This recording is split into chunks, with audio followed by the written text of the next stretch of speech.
Hey, Wade here. What is a lasting board? Well, let me show you. If you're going to make a shoe like a classic hiker like this, or a work boot, or a vintage jogger running style shoe like this, you're going to need a board last. Let me show you what that looks like.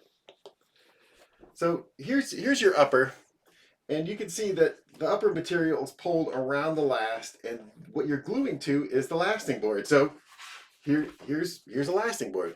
It's rigid. It definitely can be made out of paper for a really rigid hiking boot like this. The lasting board may be a sandwich of paper and plastic.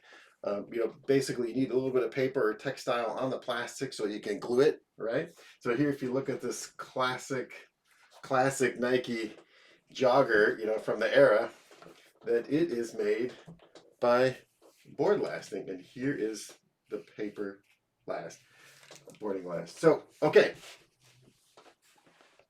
where can you get a boarding lasting board? Right here at Shoemakers Academy. Basically, cruise over to our tools and supplies section.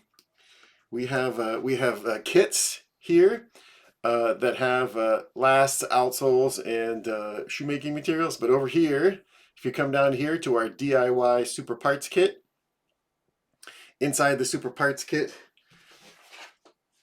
you're going to see a lasting board and a bunch of other shoemaking materials. So hey folks, that's a lasting board. Again, if you're going to do like classic construction where the upper gets tucked underneath the last and you want to make a stiffer shoe, then that's where you need a lasting board.